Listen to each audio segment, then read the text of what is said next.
Assalamualaikum warahmatullahi wabarakatuh. Perkenalkan nama saya Reza Arfarila, NIM 2018-310-213 dari Universitas Muhammadiyah Bulukumba. Saya akan presentasikan materi dari tugas yang diberikan oleh dosen pengampu. Tugas mata kuliah sintaksis. Klausa bebas dan terikat.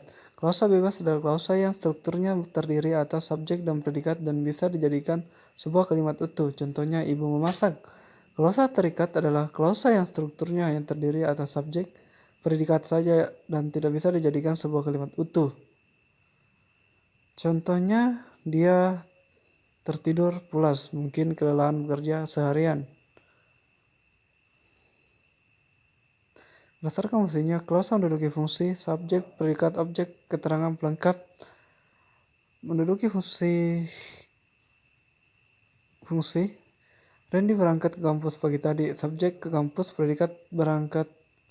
Objek Randy, keterangan tadi pagi. Menurut fungsinya dikenal istilah objek langsung dan tidak langsung.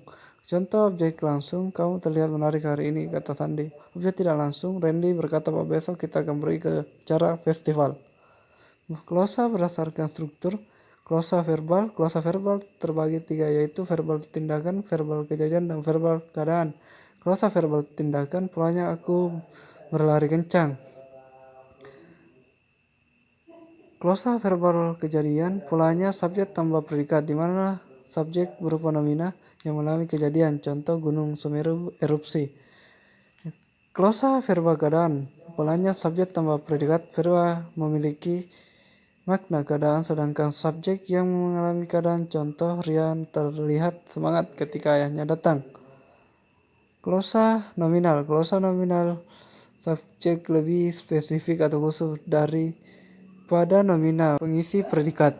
Contoh, aku adalah anak yang rajin mengerjakan soal dibanding teman-teman yang lain. Nomina pengisi subjek mempunyai nama pada nomina pengisi predikat. Contoh, Rini adalah putri yang paling disayang oleh kedua orang tuanya. Nomina pengisi predikat adalah profesi atau jabatan. Contoh, kakakku adalah seorang perawat di Sinjai. Nomina pengisi predikat adalah relasi bagi nomina pengisi fungsi subjek. Contoh, aku bahagia melihat kakakku berhasil menjadi seorang perawat. Klausa adjektiva. Nomina pengisi fungsi subjek mempunyai ciri yang disebutkan oleh predikat. Fungsi predikat yang bernasi adjektiva memiliki komponen makna keadaan fisik. Contoh, subjek tambah predikat, taman di ibu kota sangat indah dipandang. Fungsi predikat yang berkategori adjektiva memiliki komponen makna sifat batin. Contoh, subjek tambah predikat, entah kenapa dia agak lain daripada sebelumnya. Klausa preposisional adalah klausa yang fungsi predikatnya diisi oleh frase posisi. Polanya subjek tambah predikat. Contoh, Andi di sekolah. Klausa numerial adalah klausa yang fungsi predikatnya diisi oleh frase numerial. Pola subjek tambah predikat. Contoh, tinggi kakek ternyata hanya 150 cm saja. Bacalah baik-baik paragraf berikut. Sekarang di ujung bulu sudah susah menentukan penduduk asli karena banyaknya pendatang. Jangankan dari lintas kabupaten, dari pulau Jawa pun banyak.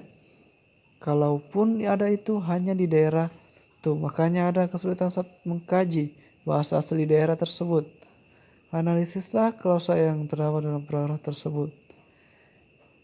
Jawaban dari isi paragraf di atas, klausa yang terdapat di dalamnya yaitu klausa verbal keadaan.